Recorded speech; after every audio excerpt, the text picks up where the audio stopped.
When Spanish conquistadors arrived in the Philippines in 1521, they'd already conquered the Aztec and Inca empires. They had steel armor, muskets, and cavalry. They expected easy victories against what they assumed were primitive islanders. They were wrong.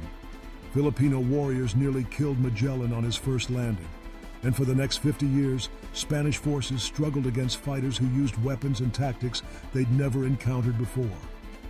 This is the story of why one of history's most successful colonial powers found the Philippines so difficult to conquer.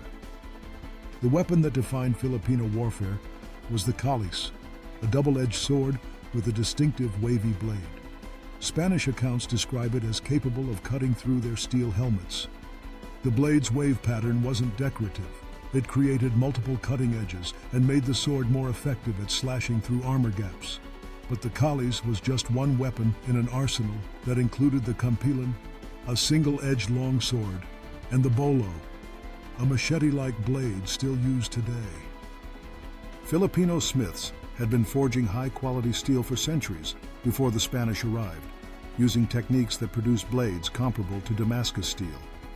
What made Filipino warriors particularly dangerous wasn't just their weapons, it was their fighting system. Kali, also called Eskrima or Arnis, is one of the world's oldest martial arts. It emphasizes weapon-based combat, teaching fighters to use blades, sticks, and improvised weapons with devastating efficiency. Spanish soldiers were trained for European-style warfare, formations, pike squares, cavalry charges. Filipino warriors fought differently. They used mobility, ambush tactics, and individual combat skills. In the jungle and coastal terrain of the Philippines, Spanish formations fell apart. The Battle of Mactan in 1521 demonstrated this perfectly. Ferdinand Magellan landed with about 60 armored Spanish soldiers and perhaps 1,000 allied native warriors. They faced Lapu-Lapu, a chieftain commanding roughly 1,500 fighters. Magellan assumed his armor and firearms would guarantee victory. He was wrong. The Spanish wore full metal armor in tropical heat, wading through shallow water to reach the beach.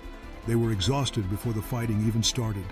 Lapu-Lapu's warriors used bamboo spears, kali swords, and stones. They targeted the Spaniards' unarmored legs. They swarmed isolated soldiers. They moved faster and knew the terrain. Magellan died on that beach, struck down by warriors he'd underestimated. The Spanish eventually colonized the Philippines, but it took decades and never fully succeeded in some regions. The Moro people of Mindanao resisted for 300 years, never fully conquered, despite Spain's technological advantages. Part of this resistance came from Islamic influence. Many Filipino Muslims had fought in holy wars and brought back advanced weaponry and tactics. They had gunpowder weapons, fortified positions, and naval capabilities that rivaled Spanish forces. The Spanish documented their struggles in official reports.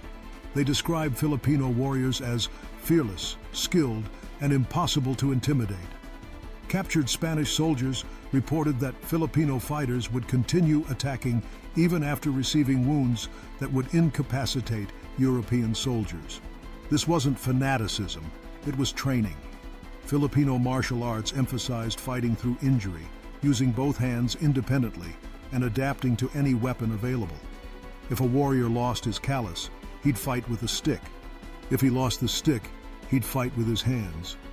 Modern Filipino martial arts preserve these techniques. Eskrima is taught worldwide and has influenced military and police training. It's one of the few traditional martial arts that remain practical for actual combat, rather than becoming purely ceremonial. The Spanish eventually controlled the Philippines through politics, religion, and economic pressure more than military conquest. They converted most Filipinos to Christianity, established trade networks, and built alliances with local leaders. But in pure military terms, Filipino warriors gave them one of their toughest challenges in the Americas and Asia. Today, the kalis and kampilan are symbols of Filipino resistance and martial heritage. You can see them in museums, but they're not just historical artifacts. Modern smiths still forge them using traditional techniques, and martial artists still train with them. The Spanish conquered an empire stretching from Mexico to Peru. But when they met warriors armed with wavy blades and centuries of combat tradition, they learned that steel armor and muskets don't guarantee victory. Sometimes, skill and terrain matter more than technology. The Filipino warriors didn't stop an empire, but they made that empire work harder for the Philippines than almost anywhere else it tried to conquer. And that's worth remembering.